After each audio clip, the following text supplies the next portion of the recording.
26 years old and I've never had a boyfriend. Princess treatment only. Can't get this funded out. But now that I know that that's an actual real thing that can happen, I expect nothing less. I'm 27 years old and I have a boyfriend for the first time. As you probably know, I married a guy I had only been dating for about 4 months. She was not reciprocating at all. And I was like, this is going great. This is really great for my self-esteem. I don't even think that, like, this is the type of girl that I usually date. I don't think it's going to be positive.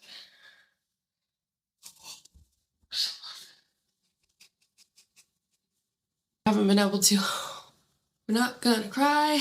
I feel like I really haven't been able to enjoy it because I'm still recovering and I can't function. Hello and welcome to Unreligiously. My name is Lauren and today I am so excited to be presenting to you guys a massive deep dive on Emmarie Lane, beauty creator. Now, if you guys have kept up with Emmarie lately, you know that life moves very fast for her. She has gone from being single to married with kids, including 2 stepkids in a very short amount of time. And Emmarie didn't grow up evangelical Christian like I did, but there actually are a lot of similarities between how the beliefs apply to everyday life between the Church of Latter-day Saints and in evangelicalism. And so I'm really excited to go through this with you guys today, share a little bit more about why Emmarie might be making these choices, why people are so concerned about her right now. It does get into some of this medical neglect territory that we've gotten into before with Paul and Morgan. So if you guys are interested in Paul and Morgan as a couple, you guys will definitely be interested in Emmarie because she has a lot of the same kind of things going on. And I personally am concerned about her. Now, before we dive in fully, full disclosure, I posted a video one time being like, what am I doing wrong with my makeup? And Emmarie actually made a video responding to it, so I'll show a clip of that for you guys now. What is she doing wrong? I've been summoned. Now, I was tagged and asked if I could, maybe help her out a little bit. Our story begins in September of 1996 when Emmarie Whitaker, not Lane, Emmarie Whitaker was born. She was the 3rd child born to her parents, and by the time that she was only 3 years old, her mom said that she was reading at a 3rd grade reading level. Of course, they were a homeschooling family, and so this might have something to do with it.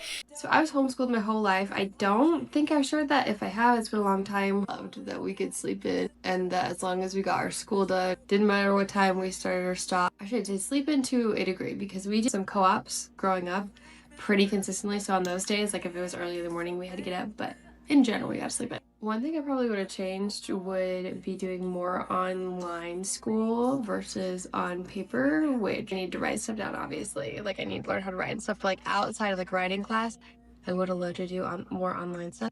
I loved co-op so much. The only thing I would change about that is I would have done it longer. Once I hit high school, I just went to one class on like A-days or B at the high school nearby versus doing a co-op. Loved that too. Wish I could have done both. Now this was 100% on me, but I wish I would have done more extracurricular activities because they're definitely available. Like the middle school and high school let homeschoolers participate in a lot of like fine arts stuff like that. I wish I would have done more because I did it when I was younger and then I kind of like faded out of it. And in typical early 2000s homeschool culture, that does mean a lot of pressure on your kids, not a whole lot of structure, a lot of structured rules about how to live your life, and parents who deeply distrust a variety of institutions, whether it's the doctor, the local public schools, or anything else. At only age 4, Emmarie began having seizures. The doctors told her that it was just anxiety, which is absolutely crazy to me. My name is Emmarie, and I don't remember my life up until about the age of 12. Okay, let's start from the beginning. 22 years ago, on September 5th, 1996, Emmarie Kaya Whitaker, myself, was born in Utah in a town called Murray. When I was born, I was diagnosed with a minor case of a disease called laryngomalacia. The best way to describe it is a floppy tissue that grows above your vocal cord that falls into your airway when you breathe in. fine. Yeah, that doesn't sound very fun to me either. But since I was born with a minor case, I didn't need surgery to remove the tissue, and I just was able to grow out of it. When my parents took me home from the hospital, I was greeted by my very loving older brother and sister, Robbie and Avonlea. So supposedly, when I was really little, I was pretty smart. I could read at a 3rd grade level at 3 years old, and I was really good at art, and I was naturally talented at singing. My mom's words, not mine. Then at 4 years old, I started having seizures. The doctors did a bunch of testing and everything came back negative. So they told my parents that I had anxiety and told them to take me to a psychiatrist. At about 5 years old, my parents started really noticing that I was losing my memory and becoming physically weak. At one point, I was even in a wheelchair. Later, they do find a lesion on her brain that they say is causing these issues, but even with that evidence, her family still thinks that she's faking it and it's in her head.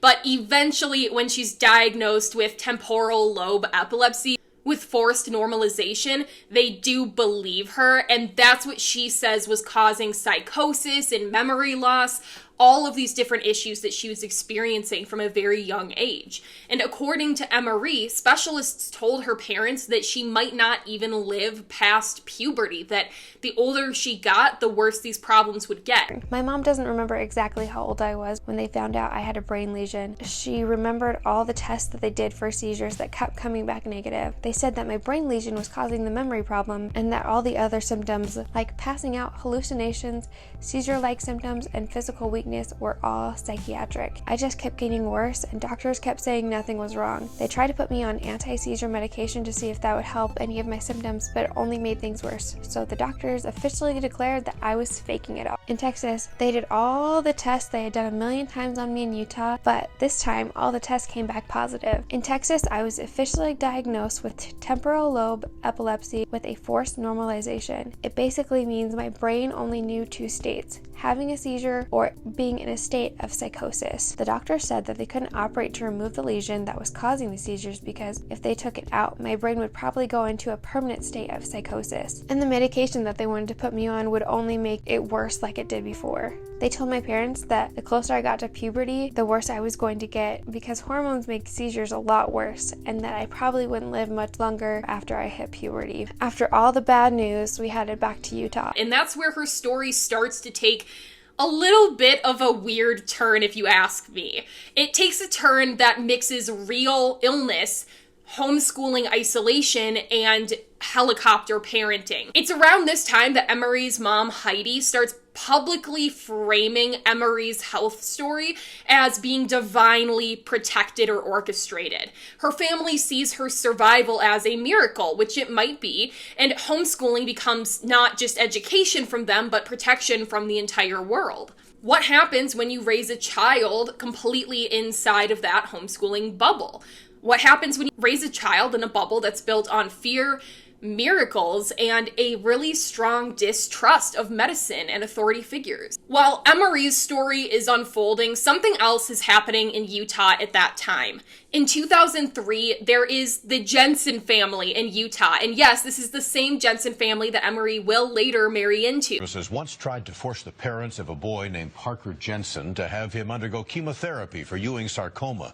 That polarizing, highly publicized case began more than 5 years ago and has continued since then in the courts. A federal court yesterday threw out a lawsuit from the parents of Parker Jensen, but the boy's family says their battle is far from over. I remember the call. The oral surgeon said, you need to come on in and we need to discuss the results. And he sat us down and he says, your son has cancer. And how devastating that was to hear that your 12-year-old has cancer. They become headline national news after refusing to get chemotherapy for their 12-year-old son, Parker. And every one of those tests came out negative, yet the doctor still kept saying, well, we still expect you to come, Thursday morning to start chemotherapy. He said I had invisible cancer and that I had to do chemotherapy anyways. They even faced legal ramifications for this, and while this did end up being an error actually on the doctor's part, it would appear, and Parker is still alive and well today. This is a story with both families where they start off with a lot of medical distrust of the educational institutions around them, and where parents are controlling. And it weirdly mirrors the Whitakers, Emmarie's family's approach to illness. My parents have always known best, and I can't really ever say that they've ever made a mistake, parenting-wise. Early on, he looks up at Barbara and I and he says, Mom, Dad, I'm not sick. I want them to just leave us alone. That's when we were threatened to get our case together against the state. We finally found the Brzezinski Institute. We were going to take Parker to have this second opinion. When they found out, they issued warrants for our arrest. It's hard not to see the pattern once you start watching for a while. There's this distrust of doctors, the strong belief that there is spiritual oppression going on or the option for spiritual healing. And there's also this tendency to frame any kind of physical issue going on as more of a spiritual battle that can be handled as such. So when Emmarie later meets McCrae Jensen, the son of that family, it's not random how things ended up where they are today. It's like two worldviews that were always orbiting each other, or were always in the same sphere, and they just finally collided. Between 2004 and 2006, Emmarie gets into 2 different car accidents that apparently triggered complete memory loss for her. 2 different times. I couldn't do a lot of stuff that normal kids got to do because it would cause my seizures to flare up. I couldn't run really fast, jump on a trampoline, ride a roller coaster, spin or get dizzy, blow hard, be around any type of strobing light, or be exposed to heavy fumes. But things slowly started to get better. And then when I was 8 years old, we got into a car crash in Arizona. The crash made me have such bad seizures that I forgot everything again. Luckily, my mom homeschooled me and my siblings so she could give me the one-on-one attention I needed to help me get back on track. Nothing else. The one thing I remember more clearly than anything during all of my younger years is the feeling of embarrassment. Embarrassment that I needed help reading and spelling when I was in Sunday school class or at homeschool group. I hated being so far behind from everyone else my age, but I worked really hard. It took me a couple of years, but I was basically back to grade level. And then, when I was 10 years old and everything was starting to get back to normal again, we got rear-ended by a big SUV at a stoplight, and I was sitting in the very back seat. And then I had to start all over again. The after effects of this car accident really took its toll on my memory, and I honestly don't know if I'm completely recovered even to this day. She says that both times she needed to relearn how to read, how to walk, and how to do basic motor tasks. By age 12, she did say that she had stopped having seizures at that point, but that she was emotionally and mentally behind because of having to restart so often. And soon after that, Emmarie did enter the world of YouTube. A day that changed my life. I was scrolling through Facebook and I saw the most beautiful braided hairstyle I had ever seen in my whole entire life, and I wanted to try it. The only problem was I knew nothing, and I mean nothing, about hairstyling at all. I couldn't even do a normal braid, but I looked up about 1 million braiding tutorials on YouTube and practiced on myself for hours and hours. In 2015, Emmarie and her mom Heidi started a vlog that was called Doors in Time. When you take a first glance at it, it does look like a wholesome family type of YouTube channel, but if you look closer, the tone is absolutely off. When I got home, I told my mom about it and insisted that she and I start up a family vlog channel together. It took a little convincing, but eventually I got my mom to agree, and our family channel that my mom and I run together, Doors in Time, was born. Then about 1.5 years goes by of us having fun vlogging together, and someone suggests that I start my own YouTube channel. And that day, Emmarie Lane was born. A place where I share my love of hair, makeup, and fashion, but also a place where women and girls can feel beautiful inside and out and be reminded that they are enough just the way they are. Heidi, Emmarie's mom, talks about having PTSD and says that gardening is better than therapy. And she does also claim that Emmarie's brain lesion was healed through spiritual means, through spiritual focus. Emmarie stays at home and plays the role of the cheerful daughter who takes care of her mom, her sick mother, her family, and is living at home until she gets married. But then things do get stranger. By 2017, the Doors in Time YouTube channel took a much darker turn. Heidi and Emmarie decided to start doing spiritual fasting, which, for those of you who don't know, there's this idea that, you're supposed to die to your flesh in Christianity. And so a way to connect with God can be to kind of intentionally choose to go without some of these things, to deny the flesh and just really focus on God rather than these other things, like focusing on God to sustain you. That being said, it is a spiritual practice, not a practice that is done as a means for weight loss. That is not the purpose of it. So for Heidi and Emmarie to do a spiritual fast, which they said was to lose weight, deeply concerns me. In one video, Emmarie even says that when she was in 11th grade, she fasted so long that she lost 30 pounds. And then her mom praises her in the video. And there's also a lot of talk throughout their videos on Doors in Time about their haters online, though notably there were actually not any haters at that time that were hating on them. It's this weird kind of self-made narrative, like persecution narrative that they have going on. And it's something that is very common in families that grow up in higher control religious groups. But by 2019, one of Emmarie's siblings is suddenly gone. They're removed from all of the pictures, the intros, the social media pages, and it seems like in a way they're publicly almost disowned because they came out as queer. That child's existence is erased not just socially, but, mostly digitally. I actually was able to do some digging and get more information on this, but I would have to imagine that Emmarie's sibling does not want to be in this video, and so for that reason, out of respect for them and their privacy, I'm not going to publicize their image, show you guys the sibling or anything like that, but I do want to bring that up, that is something that's going on in the family. I certainly don't want to glaze over it like it's not an important detail, but I also do want to respect this sibling's privacy, so I hope that you guys can understand where I'm coming from there. This type of disownment, though, does show textbook family spiritual control. When family content becomes a part of your brand, anything that doesn't go along with that exact narrative is going to get deleted. Then in 2017, Emmarie launched her own channel on YouTube. It's called Emmarie Lane. And at first it is just beauty tutorials and lifestyle vlogs, but traces of her past channels and her belief system definitely keep showing up. The reason is I believe my body is a sacred gift from God, and I believe that dressing modestly is a way to honor that gift. But I grew up with parents that encouraged to dress modestly, and I would kind of feel weird veering away from that. Not because I don't love my body or I don't feel comfortable with my body. I love my body so much. I feel like some people might view trying to dress modestly as like a trap or something like that, like it's restrictive, but it's not for me. She decided to even upload a Draw My Life video, which describes the brain lesion, her memory loss, and her recovery, which I've shown you guys clips of those videos and will continue to do so. Then she decides to go on to post a survival story that mysteriously loses the entire first part of it. It's like they do keep trying to kind of rebrand uploading and deleting videos, but they can't fully escape their family background. You could figure these things out, but you'd have to be a pretty good detective. One, I am the middle child of the siblings in my family. I was the one in charge of anything and everything, planning vacation, all of that stuff. The oldest daughter, those were my roles, even though I'm technically not the oldest daughter.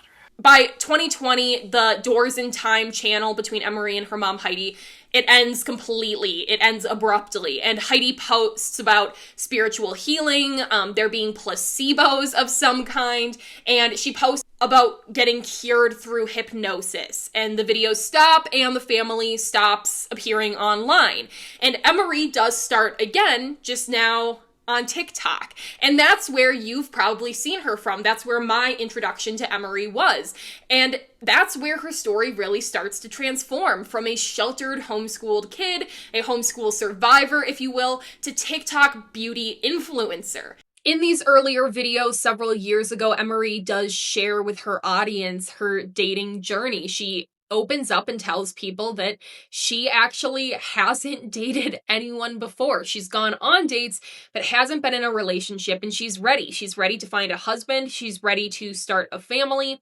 And so she is very proactively putting herself out there and looking for the right guy to start a family with. 26 years old and I've never had a boyfriend. Let's do a makeup look so good that you won't even want to have the beauty filter on. and talk about it. ColourPop, that's Taupe palette. I'm going to start with the shade Pebble Beach. Just put that in my crease. How did I get to 26 years old and have never been in a relationship? In high school, I was not interested in having a boyfriend. I wanted to just have a good time, create a good base on my lid. I'm going into the boa. So soft. I also had a pretty small friend group, and I basically had a crush on this guy in my friend group for almost all of high school. This gorgeous, super reflective shade. This is the shade Salted. I'm gonna put that right on top. I went on one date in high school, and it was actually a setup. I'm taking the shade Bedrock and an angled brush, and I'm just gonna create a little wing. I love that this shadow is so pigmented that it's basically like using eyeliner. I've actually only ever been on first dates. I haven't even made it to a second date yet. Once I was done with high school, I thought, oh, I'll totally be ready today, and it'll be so easy. That was not the case. At the time, I was working as a nanny, and so I wasn't really meeting a lot of people.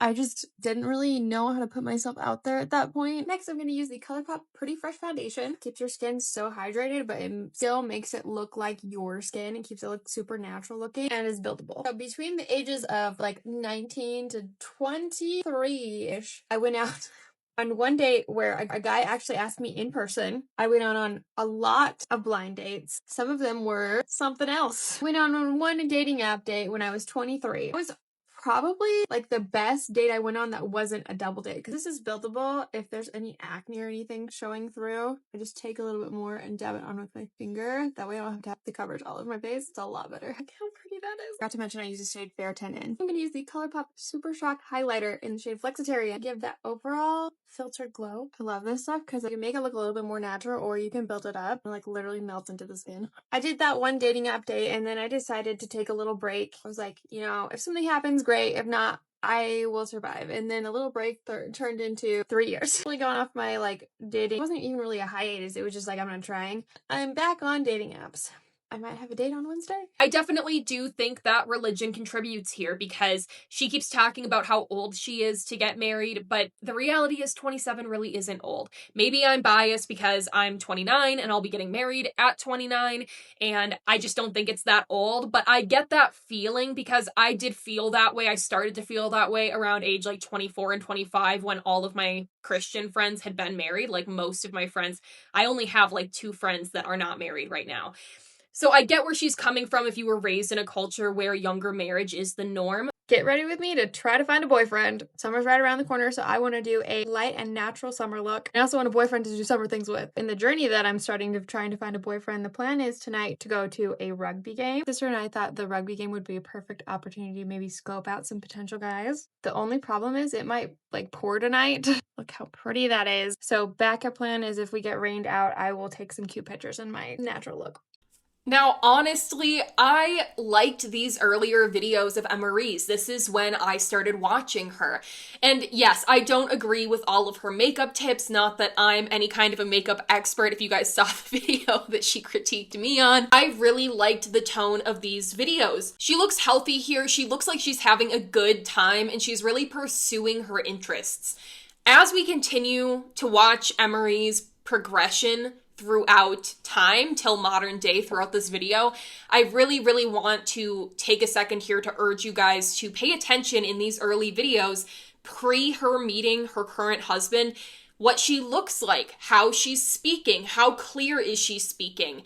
There's a lot of things here, just even the attitude that she has. Pay attention to all of that, because you're going to start to notice subtle changes throughout these videos as they continue to go on. So there's going to be a couple more videos here that are still in this type of, early stage. So just really keep an eye out here. Had any new dates lately? Could you talk about any past relationships you might have had and how they shaped your taste or requirements in men? Yes, I can. So I have had some new dates lately. I don't want to jinx anything. I've learned that at least for a minute, it's better to just leave it unless I'm doing like a straight up just get ready with me video for the actual date. But I will say that I've made it past a first date.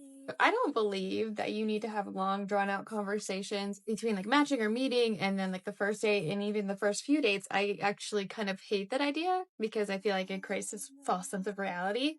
But what I do not tolerate is someone dropping off the face of the planet for like days, like a whole week or 2 weeks without any plans at all. Like, if you're one of those people that wants to make plans and then really don't talk in between, I'm cool with that. Like, we're just getting to know each other. Princess treatment only. Can't get this funded out. But now that I know that that's an actual real thing that can happen, I expect nothing less. Is it harder to find a guy that gives princess treatment? Yes. Sure, we're using some internet speak here to talk about the princess treatment, but I do like that Emmarie is having fun with dating, having fun getting out there, having fun doing makeup and putting on pretty outfits and enjoying dating life, because it honestly is not easy. I'm sure, as you guys know, it is a struggle out there in the dating world. I really love Emmarie's attitude here. She's having so much fun, and at this point, people were starting to really follow her. She was gaining a lot of traction because people liked these dating videos, and I think a lot of people could relate to being a little bit older and not having this long-term relationship yet. Get ready for me to go on a first date that I almost had to cancel twice.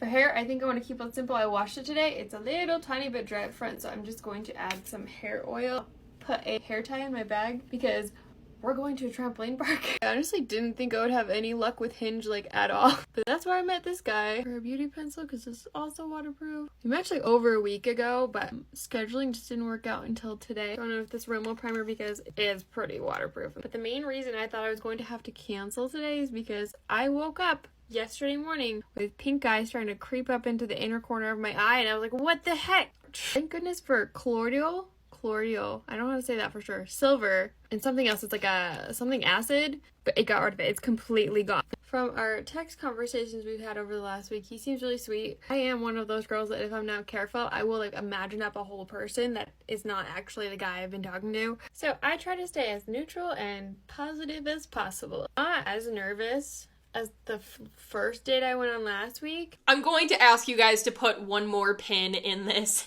Put a pin in the colloidal silver, because you're going to hear that come back up again, and it is one of the main pieces of criticism that Emmarie has received recently, and if you are in that sphere, you definitely know what I'm talking about. But you might not have seen this earlier video where she started talking about more of these natural remedies. It would seem that Emmarie and her family, just like the Jensen family, like they might use a more holistic, chiropractic, supplements and herbs type of approach to medicine. This is really popular in the LDS church. This is really also popular in more fundamentalist aspects of Christianity, evangelical Christianity. You know, I like to see people taking control of their own health and trying natural remedies, but I also don't think that it's a replacement for a doctor, right? Like, I'm all for going to a holistic doctor. I've been to one. I've been to a chiropractor, but I also go to the doctor if I have an issue. You know, if it's bad enough that I'm going to pay out of pocket to go to a holistic health doctor, I'm also doing Western medicine. I can't speak for every single situation, you know, like if you just have a weird rash, like, sure, like it's not urgent, go check it out with your holistic doctor, but I just think that it shouldn't be a replacement. Like, you should always be willing to seek medical treatment if necessary. How did the second date that I was actually really excited about go? Let's talk about what I finished my makeup. Okay, get ready with me to go to Philip Phillips concert that I just got invited to 5 minutes ago, and I need to be ready in an hour, and I was not planning on going on at all today. My hair's not date ready. Get ready with me to go on my first blind date I've ever been on in like 5 years. I don't know when I'm going to actually post this. I might decide to like wait a minute. Pretty quickly though, Emmarie does find somebody to date, and she shares that she has a boyfriend with everyone, and she's pretty excited. It's funny looking back on it now because there's only a few videos about this before we get into the next phase. I'm 27 years old and I have a boyfriend for the first time. Can't believe I'm saying that. It's January 5th. We made it official last night. I don't know when I'm going to post this or if I'm even going to post this. I still want to document it though. I will say this is my favorite way I've ever started out the new year. So we met on Hinge. Hinge works. What? Now I will say, ever since I joined Hinge in July, I've gone out with 23 guys before I met my guy. So it's not for the faint of heart. I am primarily speaking for myself, but I'll say at this point, I think we were all happy for Emmarie. She seems happy, she seems excited, but this is really the point where I think you guys will start to notice a shift in her mood, a shift in the way that she speaks, in the slurring in her speech, which may be explained by some of the previous conditions, but people do bring that up a lot in comments, and so I don't want to just skip over it either. I have a boyfriend for the first time at the age of 27, and here's the whole story. If you saw the original video, you know we met on Hinge. Somehow I got brave enough to play guitar and sing and post a video of it on my Hinge profile. Don't ask me where that came from, but he commented on that specific video. Our first date was an arcade. The date went good, but I wouldn't necessarily recommend an arcade for a first date, especially if you're more like quiet and reserved like I am. But it all worked out just fine because we talked in his truck afterwards. Oh, hold on. He made me guitar picks, gave it to me at the end of our, well, what was supposed to be the end of the first date, but then we ended up talking for forever. I have my initials on them, and then also, I don't know if you can see a picture of me. So we ended up talking and getting ice cream and all. We set up a second date where we played my favorite game to play on dates. Like as soon as possible, I play this game. I'll put it on the screen right here. It's called We're Not Really Strangers. We went out on a few more dates. I met some of his friends. Everything was great. And then by the end of the fifth date, we made it official. But here's the thing. I'm the one that started that conversation. I still say he's the one that officially asked, but I brought up the topic, which I never thought I would do in a billion years, because I've always been told and I've always heard, always let the guy bring up that conversation. But that should really tell you how comfortable I am with him. Lauren, why are you showing us repetitive content? Because this is the only content that you are going to see of the dating phase. This is all that's available. So next, we do have to take a look at what happens when she meets McCrae Jensen. If you remember the kid who had cancer, this is the brother of that kid. If you remember me mentioning the next phase, we're about to get into that. Emmarie Lane now is about to get married. That's right. After only a few months of dating, she decides that it's time to get married. And personally, you know, I don't have an issue on its face with people just having shorter engagements, but it does bring up concerns for a lot of commenters, and myself included, that they maybe just don't know each other that well. It's something that is worth bringing up, but ultimately only Emmarie can make these decisions for her life, and so, you know, ultimately I do hope that they're happy. I am marrying a guy that I met 3 months ago. Not only that, he has been my one and only boyfriend. You might have seen a video that I put out a few months ago saying that I got a boyfriend for the first time. Yeah, that's him. Oh, and we're getting married next month. Technically, we're having 2 ceremonies, which I know that sounds kind of insane. One next month and then the one after that. And why is a long story that I'm just not going to get into. It'd be like crazy small, like family that's close by, siblings, parents, that like a couple friends that also live close by. A month-ish later, we're going to do something slightly bigger, like 50-ish people, then like a dinner afterwards.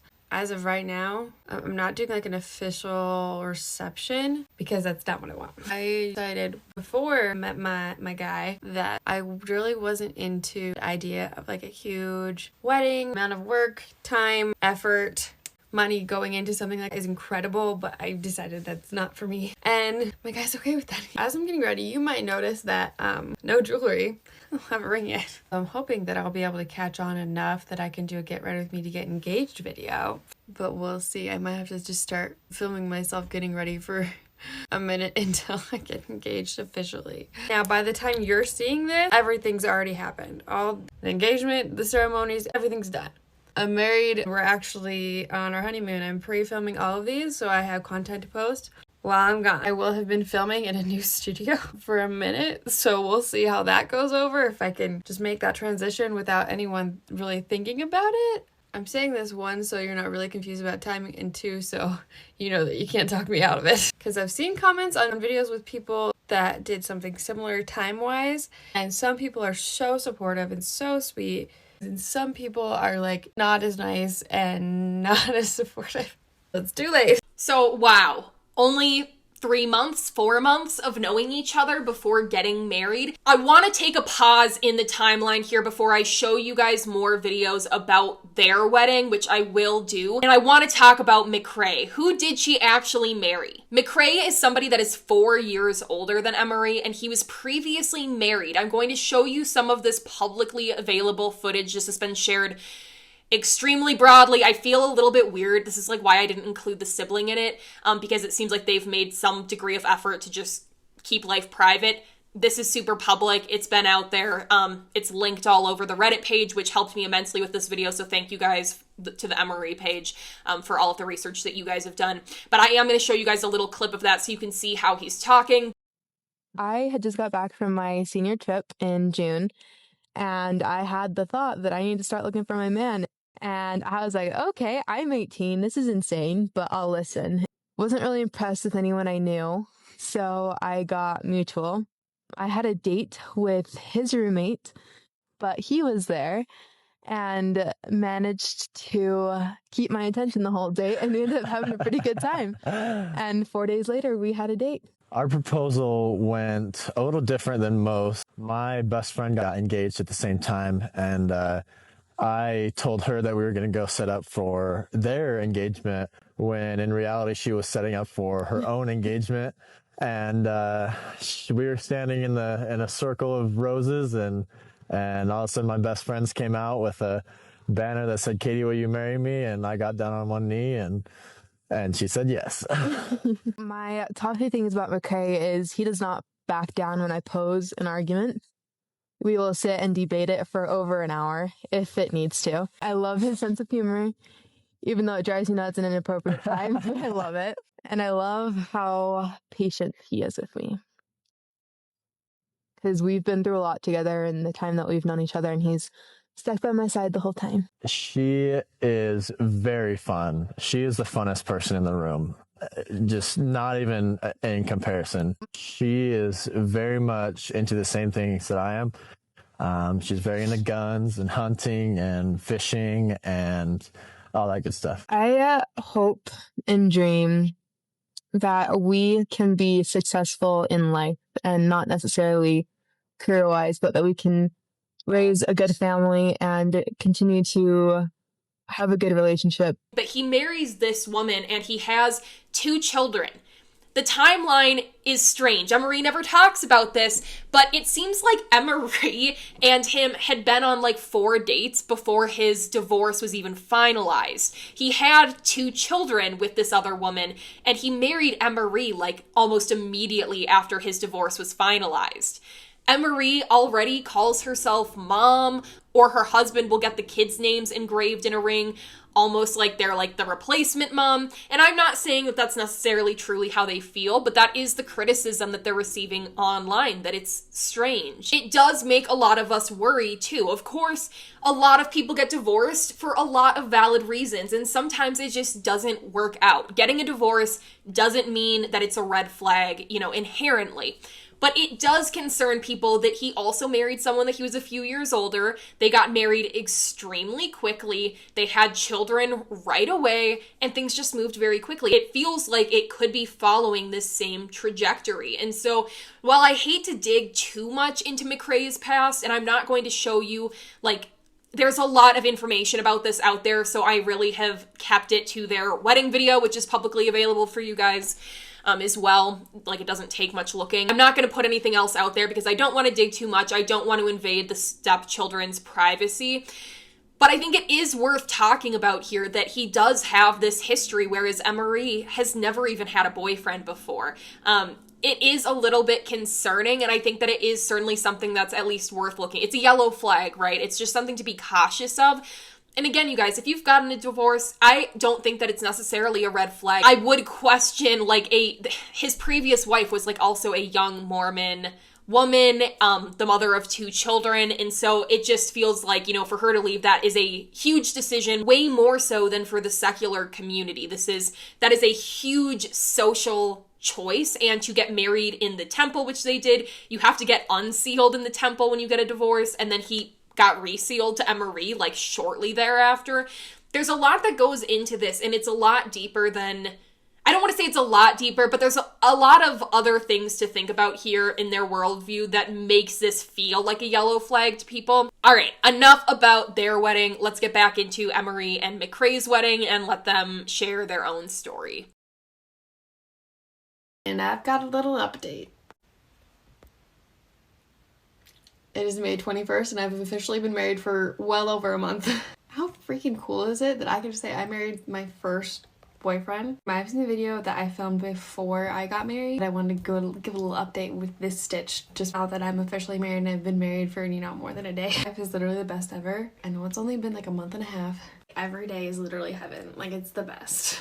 I was driving 25 to 35 minutes depending on traffic every single day since the day we got together to come here as soon as I could, and then I would leave super late at night. So it's been really nice not to have to do that anymore. I don't know if I've ever said this on the internet, maybe, I don't know. I was living with my parents beforehand, and I was filming in the bedroom, and now I have my own. At this point, people did start commenting that Emmarie seemed tired, that she seemed a little bit overwhelmed and exhausted, but she kept insisting in her videos that she was fine and happy and wanted to share more about married life. But this is really where the concerns started to ramp up. It also was concerning that she vlogged so much about dating, and then there were like 3 videos about dating this guy, and then it was like, we're engaged, next video, we are married. So it went really quickly for the viewers. Emmarie later did say that it is partially because she just didn't want people to try to convince her out of it because they'd already made up their mind.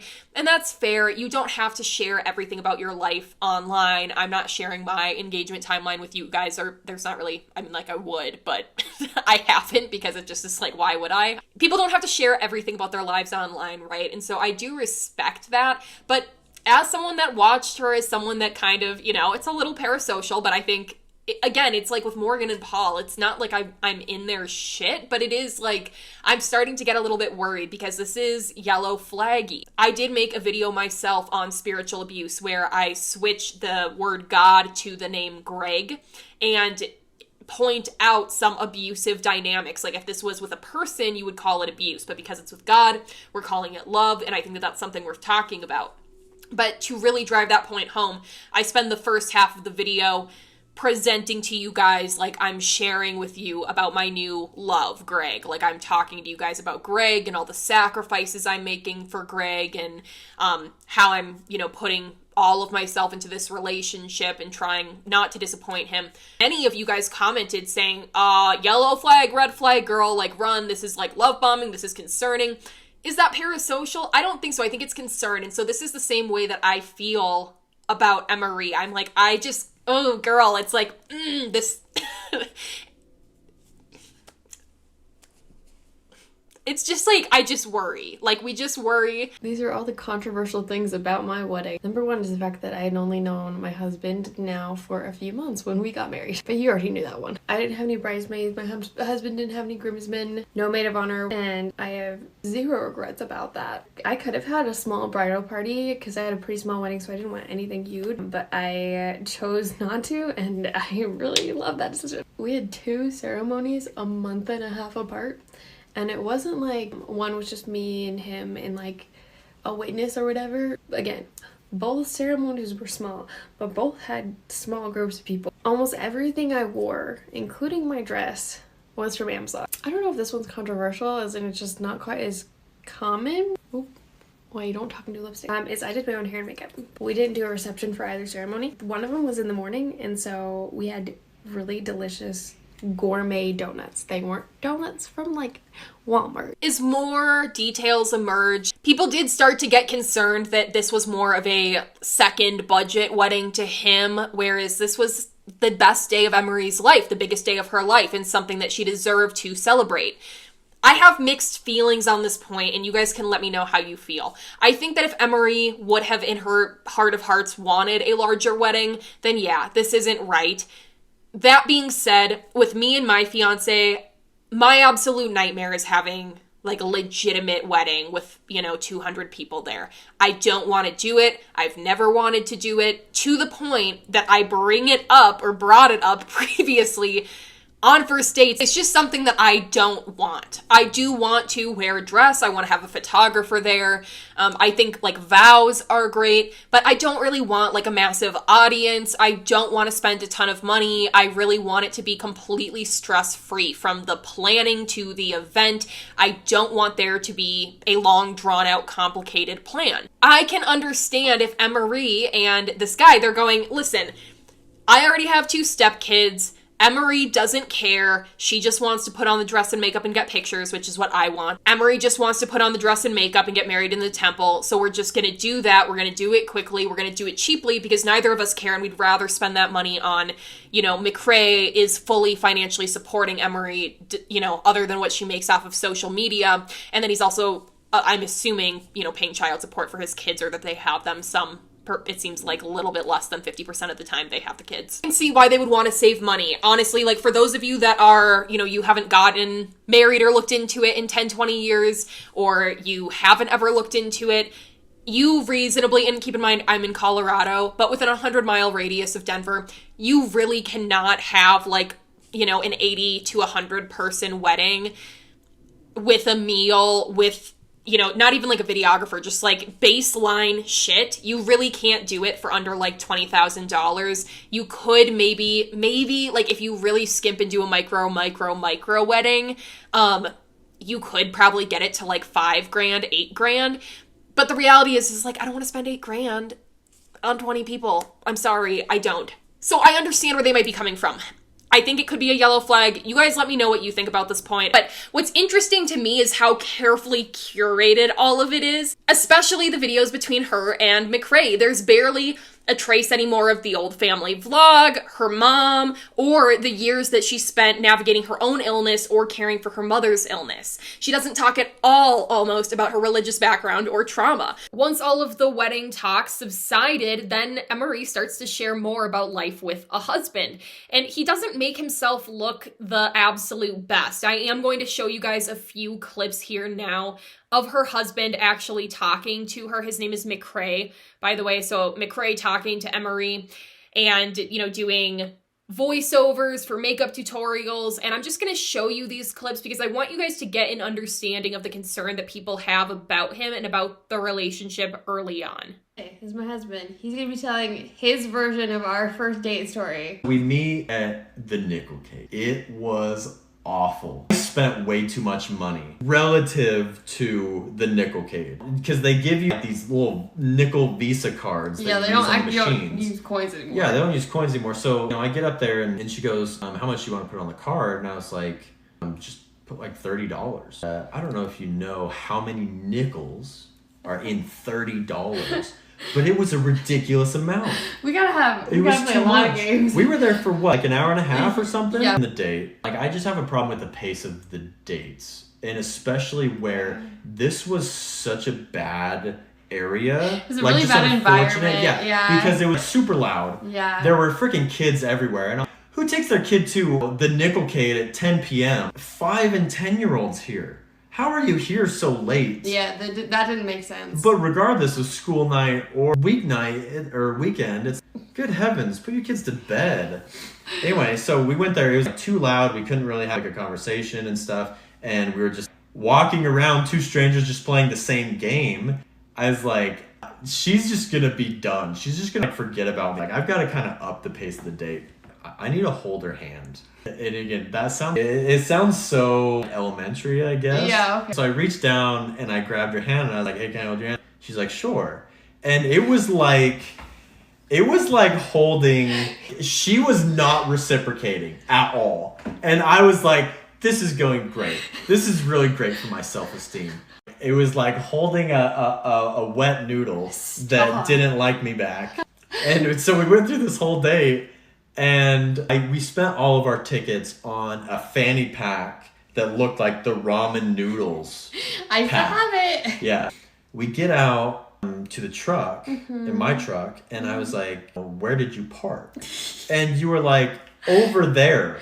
Well, and I was like, where's over there? And she parked like 3 parking lots down. It was so full. It was so full because all the 10-year-olds there. And so I drove her over there and I gave them to her. And like I said, it's a first date. She's really shy. She knew that she was getting a gift. Like I told that over text. So this was like a surprise, but she didn't know what the gift was, so it wasn't a surprise. So she pulled it out and just I think she really liked it, but she was not so expressive to say it. So she was just like, oh, wow. And I'm like, well, what? Oh, yeah, you gotta go take out your flashlight and put your light out. And you're like, oh, wow. And I was just like, yeah, this is over. You want to fulfill all the criteria as a gentleman. Mm-hmm. So you're opening doors, text me when you're home, make sure she's on the road. So I stick around and I hear the car turn on, but then it's like not moving. I don't want to just stay here and for her to think I'm just creeping out on her. So I like wait like 5 minutes and I'm like, what is the deal? And I just see her on her phone and is it this hard to choose a song? What is the deal? So I was just trying not to be a creep. So I back up the truck and pull out and I'm on ready to turn onto the road and I'm looking at her car and it's still not moving. And then I remember what was this, am I just gonna have to like leave? That's very ungentlemanlike of me, because I don't know if there's a problem or if you're just whatever. And was just like trying to figure out, and I heard this. I was just like, oh, I think there's a bunch of ice on her windshield.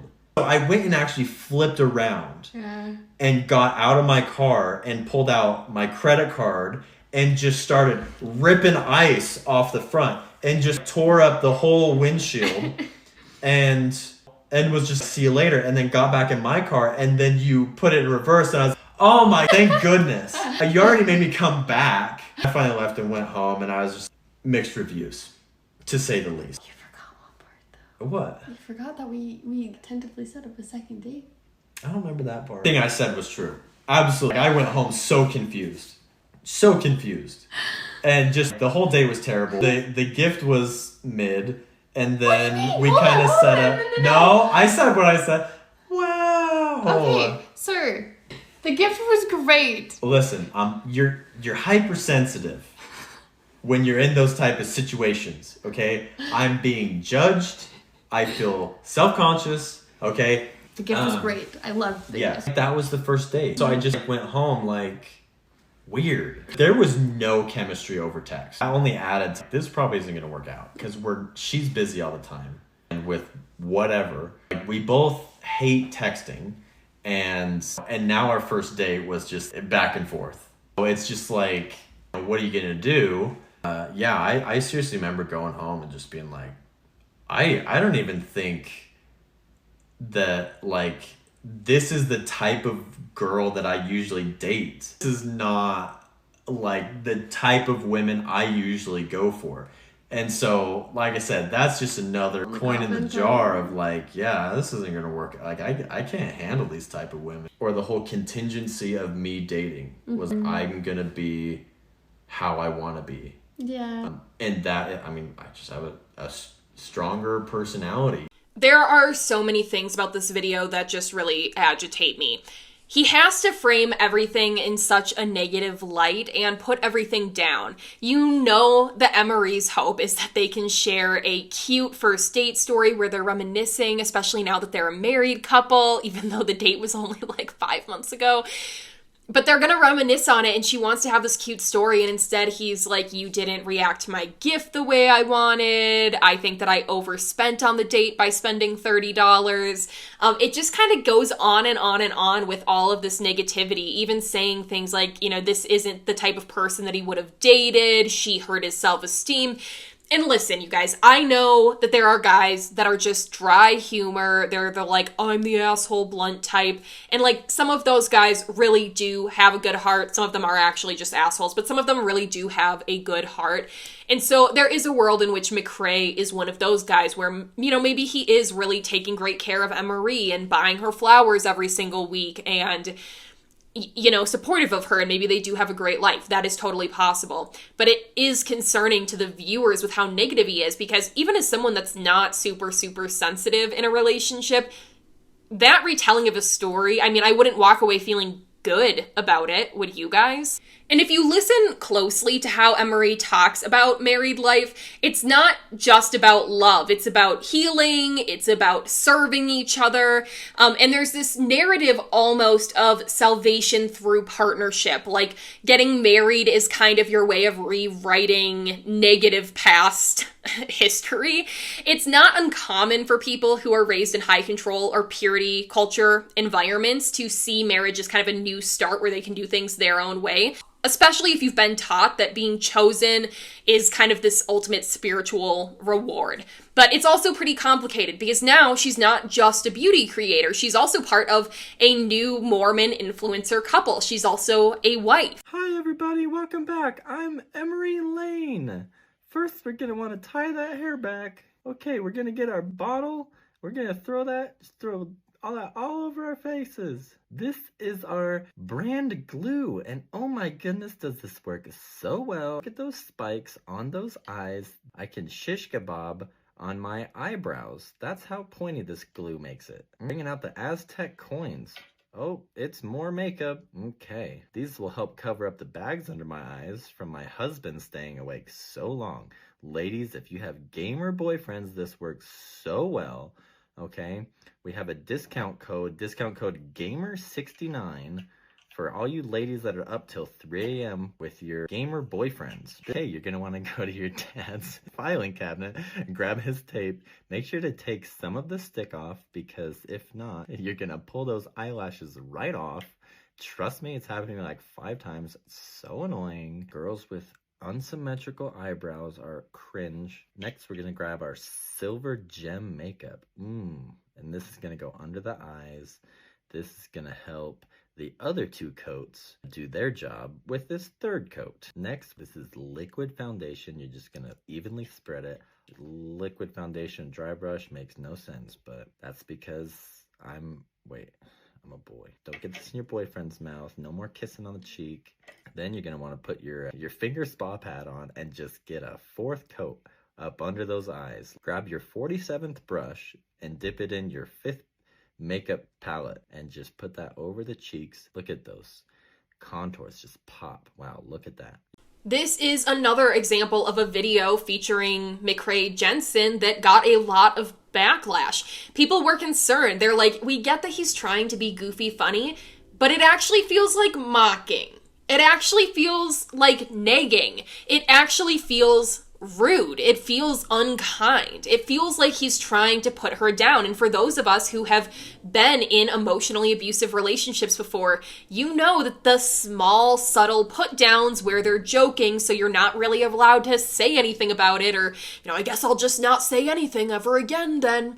Like, this is the vibe that it's giving, and it is deeply concerning. But behind all of this, people notice how fast everything happened and how much she avoids talking about her past. It's hard not to scroll through the comments and see things like, didn't you guys just meet? Didn't you just get married? Haven't you known him for under a year? Aren't you Mormon? And Emmarie doesn't ever respond in the comments. At least I couldn't find an example of her doing it. If you followed her for long enough, you know that this silence in the comments and not addressing the most common asked questions or concerns is all a part of it. She deletes comments, she restricts questions and keywords, and blocks people who mention doors and time or her mom. Some of you want to know what my husband got me for my birthday, which is understandable. This is the first birthday I got to celebrate with him. He got me a few things. I will share my favorite thing that he got. I'm so excited. So if you saw my video about my second date with him, he got me a bracelet, this one right here, and he made charms to go with all the dates we went on or the dates we were going to go, and it was my favorite. But it was from a second date with someone he met on the internet, so it wasn't like the highest quality, which is totally... Once again, fans did not like this. Why is he re-gifting her gifts that he previously gave to other women?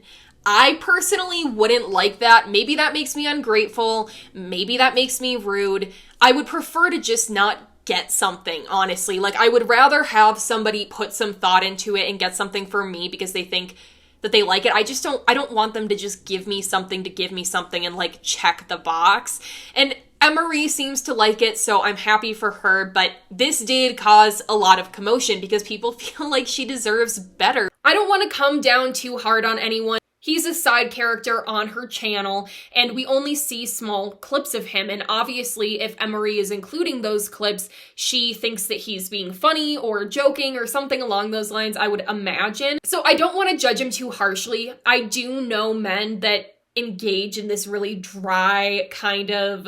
like, they come across very rude way, but they do have a good heart and they will do a ton of things for you. And it's just like, for whatever reason, you guys probably all know someone like this. I feel like we all have like a middle-aged, older relative male who's like this, where you have to like warn people before you're like, he's really offensive, but he's like the best person ever. And I don't feel like that's what's going on here. But I do just want to say that there is a world in which that is who he is. For me, it is too negative, and, you know, I'm not the most sensitive person in the world when it comes to romantic relationships, especially if I know where they're coming from. Like, I'm not going to take something not in the spirit that it's given, so I'm not too hung up on the exact wording of what people say. It's more like, what are they intending to say with this? What do they mean? So I think all of that is worth taking into account. But for me, with McCrae, it's just too negative, and it's too focused on her appearance, or it feels like mocking in a way. It's not just like this occasional rudeness. It feels like the bulk of the content. So I'll let you guys let me know what you think in the comments about McCrae and how he treats Emmarie. I obviously don't have this clear view into their relationship, and I do have more feedback coming up for him when we get more to Emmarie's, you know, her continued journey with him. While we're seeing them build their relationship, only a few months later, Emmarie announces her pregnancy. Take a pregnancy test with me. There's a 50% chance. Oh, there's like, okay. So I did not think that I was pregnant. I'm supposed to set a timer for 5 minutes. What? Okay. Can you tell I'm nervous? I've been tracking my basal body temperature. This morning, my temperature went to 89.50. I was like, what? So my heart's beating 1,000,000 miles an hour. It's okay if it's yes, and it's okay if it's no, because it's God's timing. That's what I have to remind myself. Where are we at? 5 seconds. Okay. And if it's negative, it's okay. And I'm not gonna cry either. Okay, I'm gonna let you see first. I don't know if it's upside down or not. I don't think it's gonna be positive.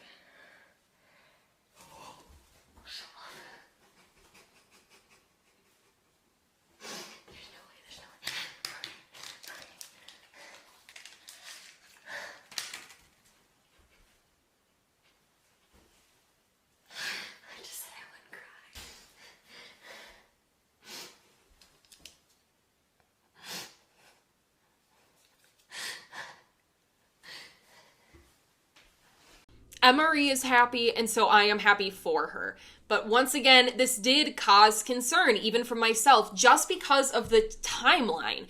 It felt like things had moved really quickly. You see Emmarie in these videos start to take less time with the makeup and the hair, which is something that she previously used to be really interested in.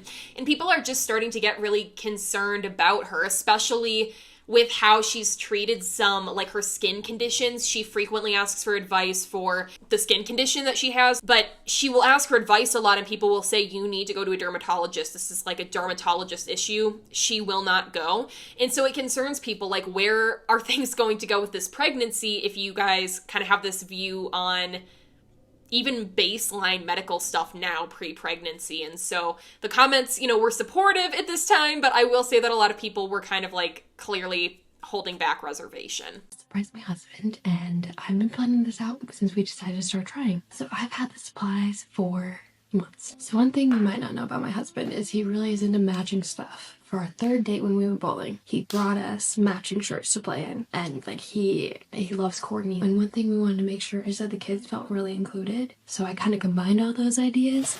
I haven't even taken this stuff out of the packaging yet. So I got everyone hats. Ours say Mama and Dad. This is definitely his style. So, and then he's already a big brother, but got a big sis hat. Bro is one of his nicknames too. So like these are absolutely perfect. Can't cry. So I think what I want to do is I mentioned to him that I wanted to do a video with him. This is my husband. We're gonna be playing a game where he's gonna guess how much my favorite beauty products are. We got them right here, except I'm missing some. Hold on, they're right there. Right here. Start these ones. Okay. Is this the original box? No, it's just like a PR box.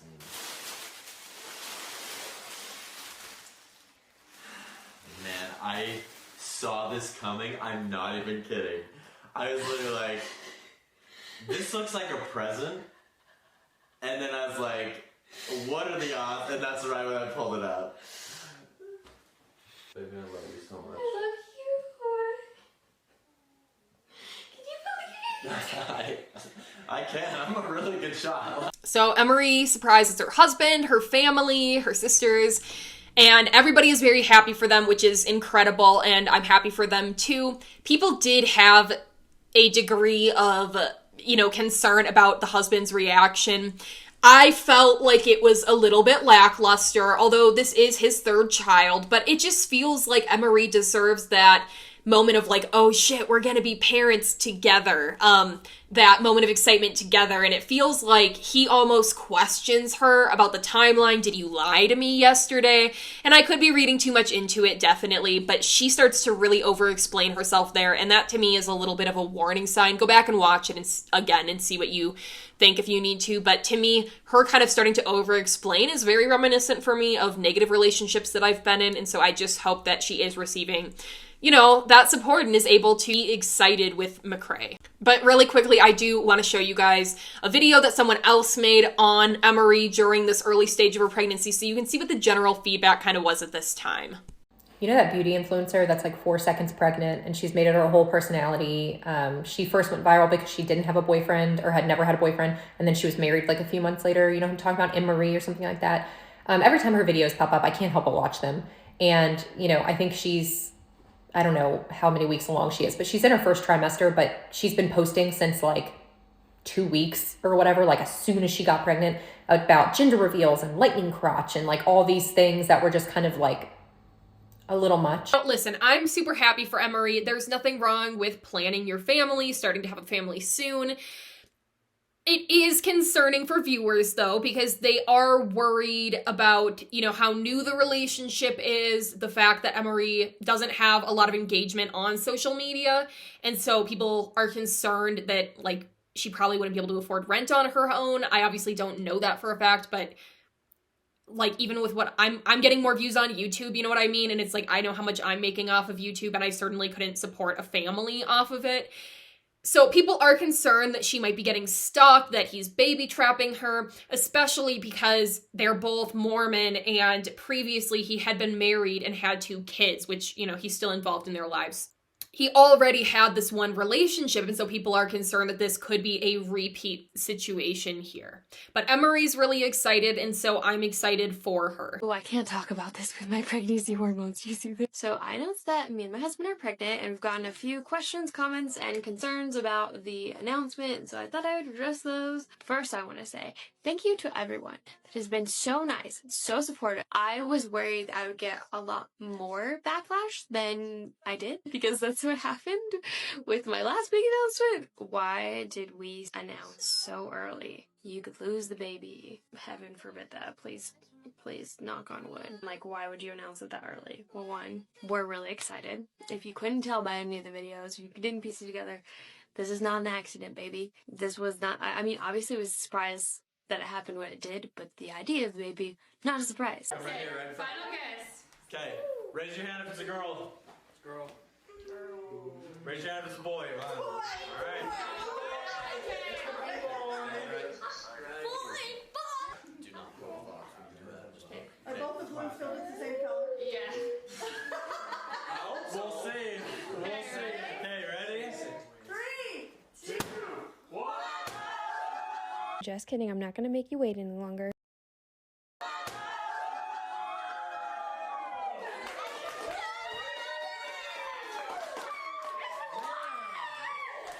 Who would have thought? Not me. Almost immediately after the pregnancy announcement, though, Emmarie started having some health issues. I'm officially 9 weeks pregnant. I'm so excited because it's only 3 more weeks and then we're done with the first trimester, right? Yeah, let's think about that for a sec. Within the last 2-ish weeks, I went from just being nauseous unless I had food in my mouth to not throwing up, but constantly gagging. And it's like, if I get out of bed too fast, if I walk up the stairs, if I just sit in church for too long, gagging. I have like a witching hour, like an hour-ish before bed. I'm talking about it makes me want to do it. Where it's just like for a whole entire hour, I just yawn. I swear I'm not crying. We'll be done. I can handle 3 more weeks. I can handle all 40 weeks. I can handle the rest of the pregnancy if I need to, but like I just ate. My stomach is still very full. Like right now I should be okay. I'm not. I am not a doctor. I tell you guys that in almost every single video. I'm not a therapist. I'm not a doctor. I don't have any special, licenses to comment on pregnancy, and I have never been pregnant. And so I don't know what's normal or what's not normal, but I did do research for this video, and I will be pointing out what I do believe is at least something that's worth getting checked out by a doctor. And this is definitely echoed in the comments. You'll have in the comments, I wanted to do my own research because you can't always trust the comments, but you'll have people commenting saying, I'm an OBGYN, you need to go to the doctor right now. And that's just not happening. So I'll let Emmarie talk about her own pregnancy journey for a moment here, but I do just want to let you guys know, once again, I don't know, this is her medical information, but this is coming from a place of concern, both for myself and from the commenters on her videos. If you're pregnant and in pain all the time, you're like, I don't know how I'm going to get through the rest of this pregnancy because I feel like I can't move. That's also me. But I figured out what I need to get through the rest of this pregnancy without being in tremendous pain all the time. And what I mean by tremendous pain, my round ligament pain was so bad, even with the belly band, which the belly band has great support. It's just I really can only do so much. But walking up the stairs, especially at night, I would have to pace myself. It's not because I was exhausted, it's because it just hurt so bad. I have the solution for that. And you're gonna roll your eyes. Find a pregnancy specialist chiropractor. I went to one today. The amount of pain that I am in now versus this morning is insane. I told him one of the things was I can't walk up the stairs. And so after the adjustment, he's like, go ahead and walk up the stairs. It felt like someone was just carrying my stomach for me. Almost all the pain was gone. I'm so excited to put on my belly band because I think that'll kind of finish it off. I'm not getting paid for this at all. My midwife, when I had my appointment yesterday, was like, you need to go see the chiropractor. And so we made an appointment. We were able to get in the next day. Just even sitting here, I'm like I'm going to stand up right now. Did you hear any grunts? Normally I'm whenever I go to stand up. It's insane. I know that the people who watch my videos have a good head on their shoulders, and so I know that you are concerned about Emmarie at this point. I'm concerned in a very real way. I'm not going to say that the critics are saying, no, Lauren is saying, Lauren is the critic, please see a doctor. Emmarie has since given birth. We'll get to all of this. But at this point, we were all urging her to seek medical attention. This is not normal. Obviously, there's a broad spectrum of normal and not normal in pregnancy, but I do know that you shouldn't have unexplained, consistent, chronic, horrific pain. You should be able to stand up and sit down. If your doctor goes and says, yep, just pregnancy, you're fine, then fine. I'm not going to say anything, but I just would really, really love to see her get checked out. At this point, you can also start to see, and this is in no way negative towards Emmarie, this is coming, again, from a place of concern, but you can visually see that she is not feeling well, she is not doing well, and things are starting to go downhill. Go back and look at some of those first videos compared to now, and just even in the way that she talks, close your eyes, don't even look at her, you can notice the difference. Taking probiotics, taking at least 500 milligrams of vitamin C, 3 teaspoons of colloidal silver per day. So I'm doing the fermented foods, the vitamin C, and the colloidal. I don't know if I'm saying that right. Silver, because that's what's easiest for me. She also sent me the Hypno Baby audio tracks to start listening to. And there's the colloidal silver again. I told you guys about it before, and it's come back up. Colloidal silver, in case you were wondering, has not been deemed safe to take during pregnancy. Once again, I'm not a doctor, but I don't think that you should just start taking colloidal silver. I don't know why you would do that. Her midwife is suggesting it, but this is made everyone so certain that this midwife is not somebody who is a licensed medical doctor, is not a nurse, is not somebody who is actually formally trained. Because somebody who was actually formally trained would not be encouraging somebody to take colloidal silver, especially when they're not doing other baseline testing. Emmarie will say that they will, but later we find out that they don't even have any clue what size the baby is before she gives birth. They're not even doing this baseline testing, and so it feels really concerning. Frankly, I don't even think that you should be encouraging your pregnant patient to be taking calcium or, vitamin D while they're pregnant. If you haven't run labs on them, you don't know. You're not a doctor. I don't think you should be suggesting anything, even things that are generally safe for pregnancy. Talk to a doctor. This is where everyone's heart was at during this time, and it just continued to get worse.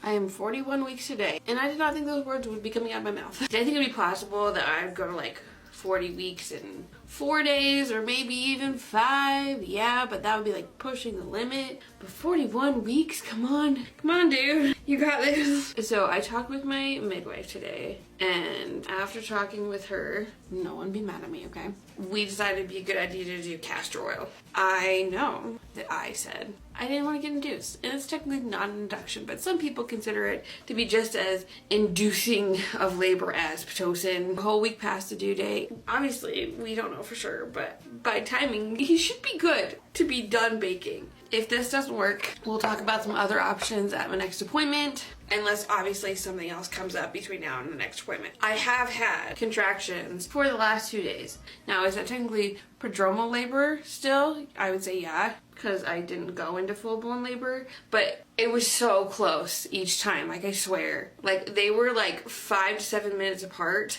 lasting like 45 to 55 seconds for 50 minutes about each time, like 50 to 52 minutes last night and the night before, and then they would just go away. So we will see. People have asked her to go get checked out by a doctor, go see a doctor, an OBGYN, to get things looked at, maybe get labs drawn. But she will continually reference the midwife and then say, I went and got checked out, but she won't ever use the word doctor, hospital, clinic, urgent care, nothing like that. And so there are really deep concerns that she isn't getting real medical attention. My home birth plan, this is something that I don't think I've said that I feel like needs to be said. This is not me forcing anyone or recommending anyone to get a home birth. I am a low risk pregnancy. If there's an emergency, I'm still gonna go to the hospital. I'm very happy for you in your hospital birth. This is what mine is right now. Obviously, birth plans could change. When early labor starts, that's not when you get like super excited and start doing curb walking and trying to run up and down the stairs. I'm gonna do the opposite. Go to sleep if I can, because if I really am in labor, I want to be rested. Distract myself, watch a movie, eat a high protein meal, make sure to stay hydrated, take a warm bath, do whatever you need to do to stay relaxed. The plan for midwife to actually come is when, the same idea of when you're supposed to go to the hospital. Contractions get more intense and stronger. They're lasting 60 seconds or more. So once things get going and I'm into active labor, my plan is to get into the birthing pool that husband has already set up and chill out in there as long as I want. I do not know what I'm gonna feel like, obviously, but I have a feeling that I will be in the birth pool a lot. And basically, the goal is to just kind of rotate through positions, different birthing positions within the birth tub. I also have birthing ball that I'm probably gonna use to kind of help through things. I have a playlist and also hypnobirthing downloaded onto my phone that I'm planning on just putting in earbuds and tuning into that. I have a birthing comb, and I also have a few breathing techniques that I've been practicing pretty consistently, and I've been practicing in situations where I've been feeling uncomfortable, not just randomly. Right now the plan is to give birth in the birthing tub. I might hate that idea. We will also have the bed set up and a little area set up next to the birthing pool, so I have lots of options. Once the baby's out, we're planning on doing leg cord clamping and then immediate skin to skin as long as everything's okay, obviously. Those things are if everything is okay. And skin to skin is gonna last as long as it needs to on me. The goal is to get him to latch and get him comfortable, and then skin to skin for my husband once we've gotten through that. And if you guys don't know how the, midwife situation works, I know a very little, but there are different types of midwives. You could get a midwife who has no training, no certifications. Maybe they've gone to a certification course or something, or shadowed under a different midwife, but they haven't gone through medical training. Then you can get an independent, someone who has a nursing degree who then wants to work as a midwife. That's probably a little bit better of an option. Then you can work with a midwife center where you actually do have a medical team and things like that, and they know when to send you to a hospital, or there's a hospital attached, there's a birthing center you can go to. There's kind of these different options of what you can do.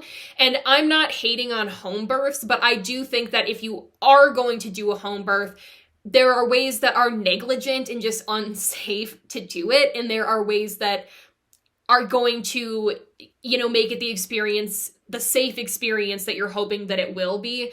And people are concerned for a lot of reasons that they're not doing that due diligence. Something that particularly stood out to me is when Emmarie starts to talk about how quickly life changes. Let me show you. I was living with my parents. The only bills I had to pay were car insurance and my cell phone bill. That's it. Granted, I was helping take care of my mom, who was sick. So it wasn't like I was freeloading completely, but it's a good thing I didn't have any other bills because there's no way I could afford it on the money I was making. My parents were really supportive of me having social media be my full-time job, and moving out was like not an option. That was my situation literally up until about 15 months ago. So not that long. Also very single.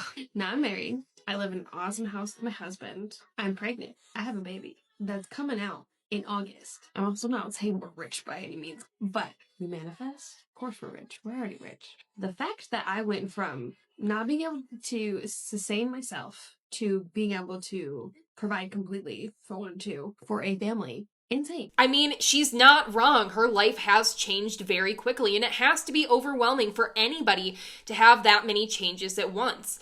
I just hope that she's being supported through it. But in what some people feel is the quickest pregnancy in the world, Emmarie finally does go into delivery, and she records a bunch of other videos and publishes those over the time, and then she posts these several weeks after the fact. So here is her sharing more about her birth journey. I'm gonna not stop in between these. I'm just gonna let you guys actually watch them so you can kind of get through it.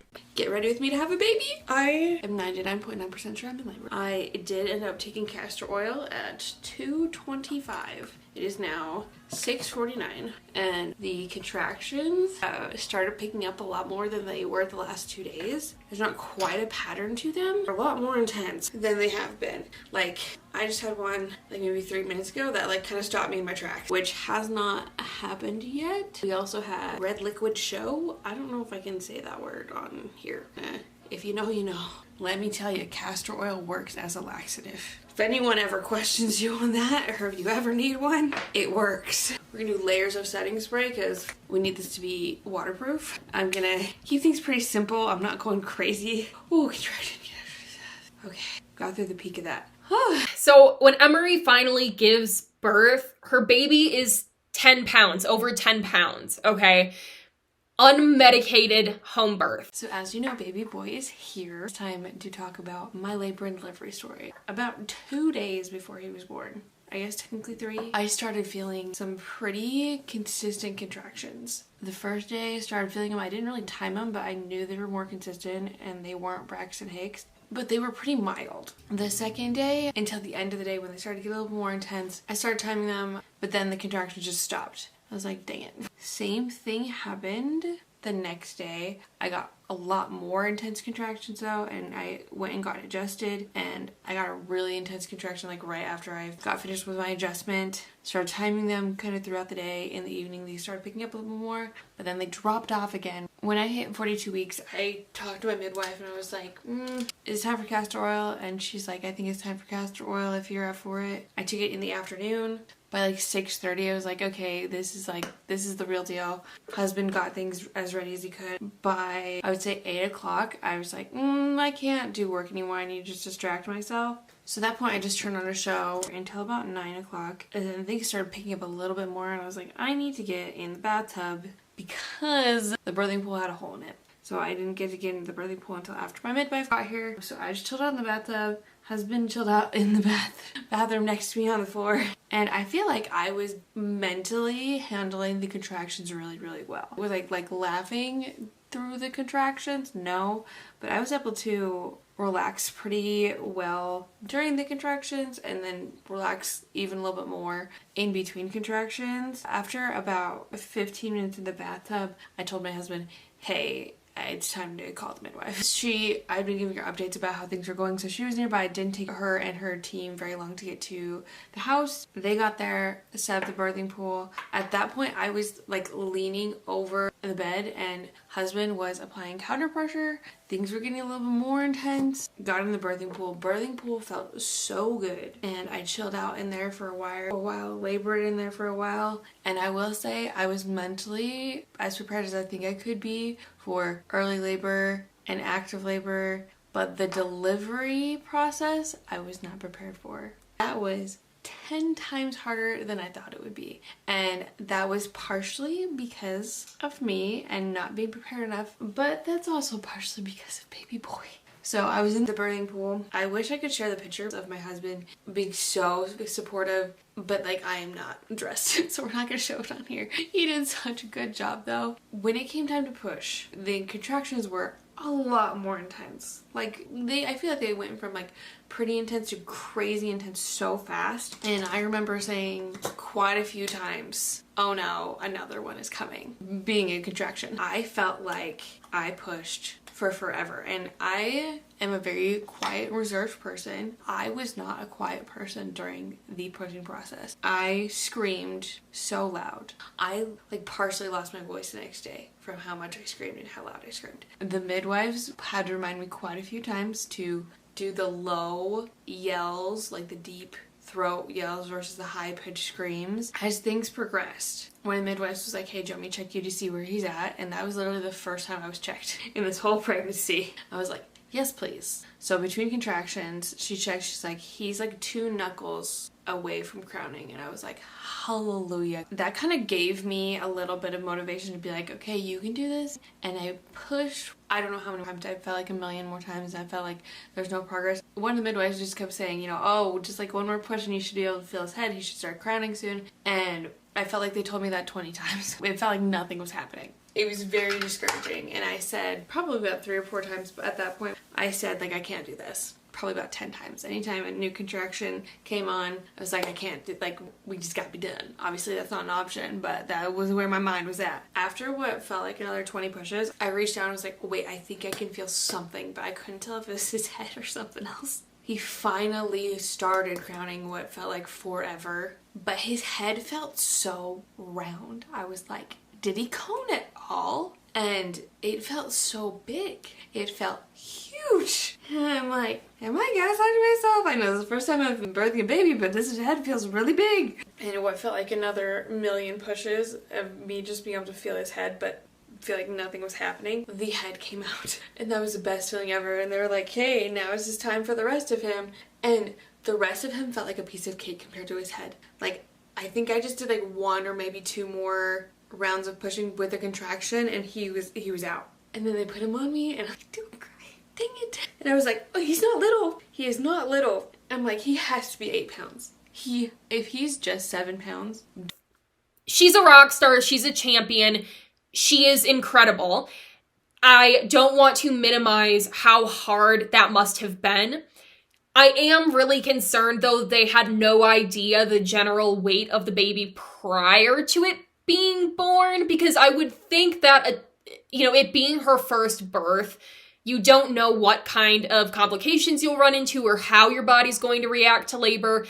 That's why women who have never given birth can't be surrogates, because they don't actually know what they're potentially signing up for. They don't know how their body will respond to pregnancy. Emmarie didn't know how big her baby was. She thought 7 pounds. You see her in one of the videos saying, it's gotta be 8 pounds. It's gotta be 8 pounds. No, girl, it's over 10.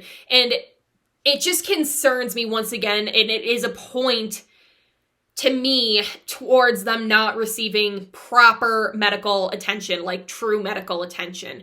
And it concerns me even more for her postpartum journey, which I'll let her tell you about herself now. I gave birth to a 10.6 pound baby. Some people are wanting to know if I tore or how bad I tore, because like, how could you not tear when you give birth to such a big baby? Especially because his head was huge and didn't really cone at all. They mentioned I did it at home, which means no relief of any kind. I lost a little bit more red liquid than the midwives preferred. Somehow there was no major tearing. And so they're like, let's let the swelling go down for 24 hours unless something seems really bad. We will give you stitches at your next appointment, which was 24 hours later, because they didn't want to overstitch something that didn't need it. They came back, the swelling had gone down a little bit, at least enough to be able to see what needed to be done. I had 1 teeny tiny 1st degree tear. Maybe they're like, it's barely a 1st degree tear. They didn't say 0.5 degree, but that's what popped into my head. Not even enough for 1 stitch. Now, unfortunately, I mentioned this in my other video, I did have some pretty bad hematoma down there. And I don't know what third degree tearing feels like, but if someone was like, this is what it feels like, I would believe you, because man, it hurts. I still can't really sit up straight. I'm still leaning back. But at least I didn't tear.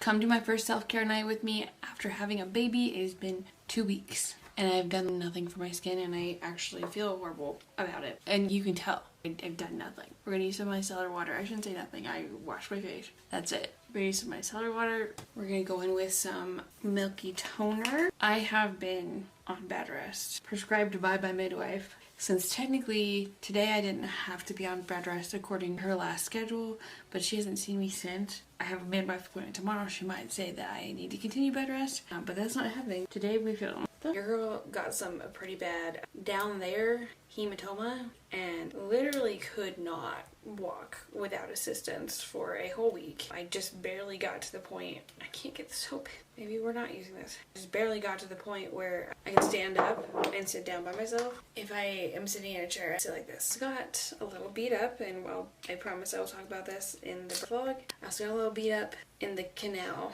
And a combination of those two, up until honestly yesterday or the day before, anytime I sneezed or coughed or laughed, it felt like this motion with a sharper object just right up there every time. So this romanticizing postpartum, that was thrown in the garbage because I'm 100% relying on my husband to take care of me, which, by the way, postpartum depression is no joke. It is something that is really prevalent. It's not talked about enough. And I do have so much, just even with my own mental health stuff that I've gone through, I have so much sympathy and empathy for her here, but I really, really wish, at this point that they would be willing to go see a doctor, go to an OB, tell them how she's feeling. Do you feel like you were robbed the first month of your baby being born? Because man, I do. Baby boy is 5 weeks old tomorrow when I'm filming this, probably today when you're watching it, but I feel like I haven't been able to... We're not gonna cry. I feel like I really haven't been able to enjoy it because I'm still recovering and I can't function. I still can't take care of him like 100% by myself. I still can't take care of myself even close to 100%. And I feel like it's taking away from the fact that he's a good baby. And I can't even really enjoy the fact that he's a good baby because I'm not there physically. I can't go back to a normal life. I know when you have a baby you don't go back to normal life, but I can't even function semi-normally to be able to really enjoy it. Also, this is kind of a joke and kind of serious at the same time. I was joking with my husband yesterday. I was like, I feel like I got ripped off by having a huge baby. I keep seeing these videos of these newborns that are this big, and when you go to birth them, they're so tiny that it's nothing. When you go to pick him up, it's not like picking up a weight. He never really acted like a newborn that much. I feel like he kind of skipped that phase. And the fact that he's almost in 6-month clothes, he's 5 weeks old. What is this? So that's kind of a joke, but also serious at the same time. I feel like I got ripped off. You think with how many natural remedies like castor oil or colloidal silver that they're using, I doubt that this midwife will encourage her to get on antidepressants for any reason. So I just really hope that she's being cared for. I also am really concerned about her physical health. She's obviously not doing well, and she's obviously not recovering in any kind of a normal way. I know that it is different for every single woman how you're going to recover and what that, after birth process is going to be like. I know that I can't say what's exactly normal or not normal, but what I do know is that after a month, you should be able to stand up without pain anymore, unless there's some kind of explainable problem that's been addressed, but just like I have no idea what's wrong. That should not be happening a month after birth. If you had to get something crazy done or something, that should be checked out and figured out. You should be aware of what's going on with your body so that you know how to protect it. This boy right here does not sleep. He does not like to sleep. He likes to snuggle, but he does not sleep. I shouldn't say he doesn't sleep at all, because he does pretty good at night, especially for his age. I don't know if it's 6 weeks regression, but we are basically contact naps during the day. And it's not because he won't ever sleep in his best night, because he sleeps in his best night at night. And it's not because I won't sit next to him while he sleeps in his best night, because I will. My husband was trying to be so helpful and take care of the baby while I do this, and he just won't stop screaming. And it's because he's so tired, and it's not because I didn't try to put him to sleep before. I did. I tried to feed him to sleep. He loves laying on my chest and either being bounced to sleep or having his back pat to sleep. He loves that so much. I tried to do that halfway through making videos, and as soon as I moved one in, he was awake. And I would be like, good, he's asleep. I'll give him 10 minutes of just being asleep and then I'll transfer him. And my husband even was like, I will come put my hand on his chest while he sleeps so he stays asleep. And I didn't even get to the point where he would transfer. He would wake up after 5 minutes. He maybe gets one good nap, late morning, early afternoon, and then it's just like he will not let himself sleep. And even that one good nap, it takes me a while to get him to sleep, and it's not because I let him get overtired. As soon as he starts yawning, it is time to go to sleep. And he just fights through it until he gets overtired, until he starts screaming.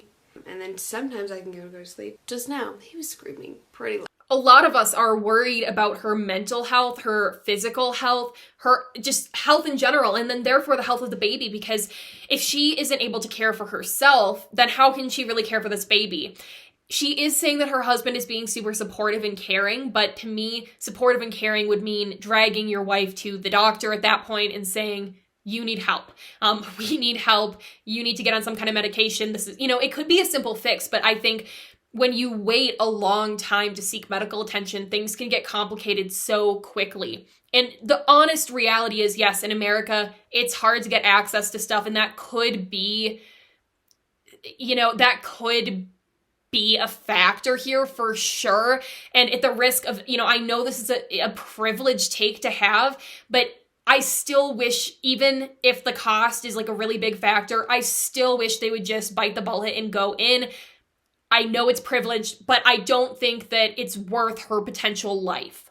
That is my opinion. And I think when you're dealing with these post-birth complications, you can get infections, things can go downhill very quickly. And I just think that it's worth looking into. She could have so many different things going on. I'm 5 weeks postpartum. I still can't sit up straight. I still could barely walk. I can stand up for maybe 2 minutes without having to go sit down. I finally was able to get checked out, and we have a few answers, and we still don't have a lot of answers, unfortunately. So I was originally diagnosed the day after I gave birth with down there hematoma, and I was pretty swollen, but I only had one teeny tiny tear. I didn't even need one stitch. About after a week after baby was born, I figured out in the not funnest way that my pelvic floor is just wrecked. We won't go into details on how I figured that out, but I talked to my midwife about it, and she's like, that's definitely your pelvic floor. You're probably gonna need to do pelvic floor therapy. And we just kind of left it at that. But as the weeks went by, I still was in so much pain. Now, I wasn't in the amount of pain I was in at the very beginning. I can walk by myself, just not for very long. If I arrange myself right, so I'm just sitting on one side of my bum, kind of sort of sit up straight. I can't sit on hard chairs though. They need to be cushioned.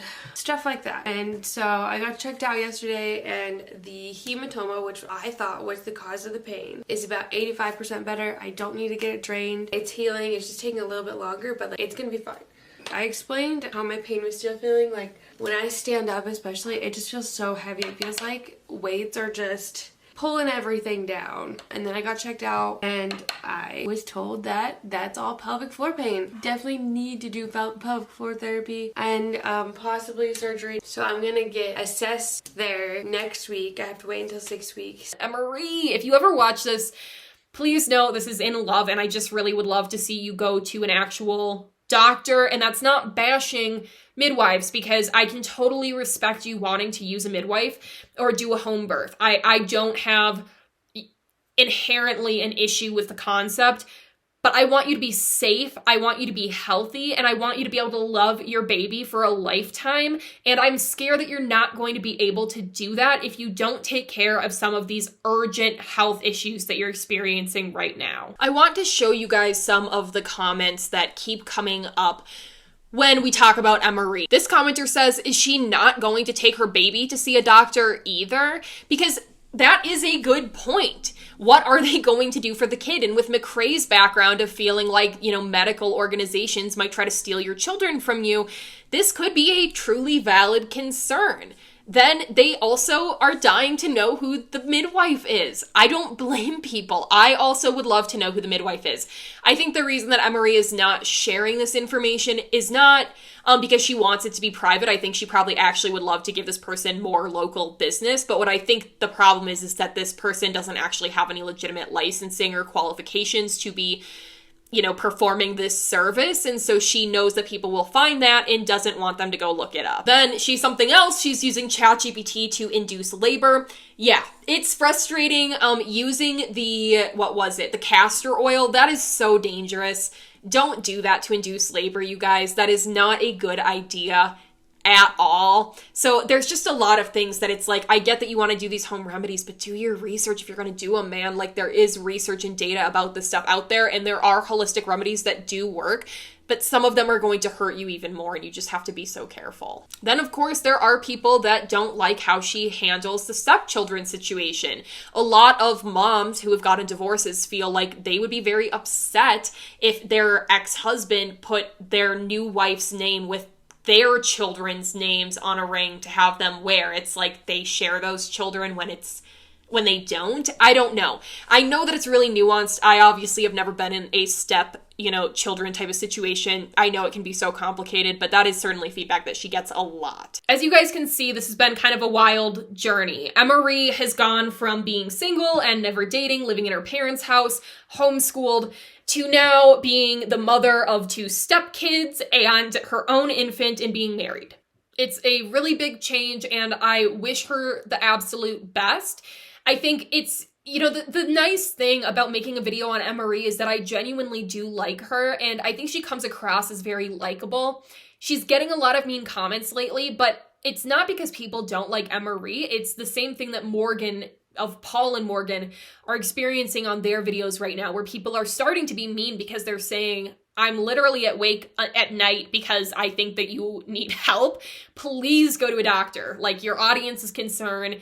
Yes, it's parasocial. We don't care. We don't want to see you hurting anymore. Please go to the doctor. If it's about money, set up a GoFundMe. Like, we'll donate. And she just doesn't want to. And so this is all to say, like, I think people like Emmarie. I hope that you guys do like Emmarie.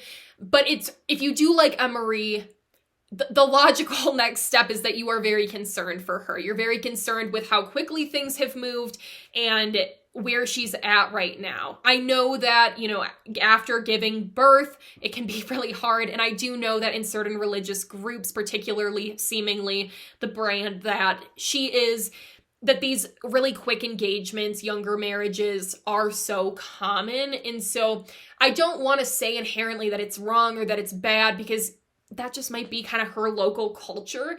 But I do think, obviously, if you only know someone for a few months before you get married to them, you can only know so much about a person in that time. Thank you guys so much for watching. It means the world to me. Hit like and subscribe to my channel if you made it this far. Please hit share and copy link. You don't have to send it anywhere, I promise, but it helps way more than you think that it does.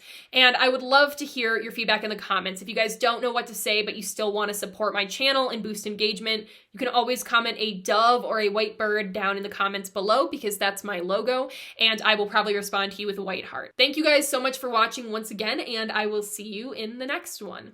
This is for white women. Stop getting on this app, blowing up a picture of Emmarie postpartum, putting it in the background, and then start telling me about all the health issues she is having. That woman literally looks unwell in every photo that y'all use, and that is me saying it nicely. To be blunt, she looks like she's rotting from the inside out. I don't want to see any more photos of this woman. And I understand that y'all are trying to bring awareness about why y'all need to stop being crazy about natural births. I don't know, but there's something morally corrupt about the way y'all are doing it. Please stop.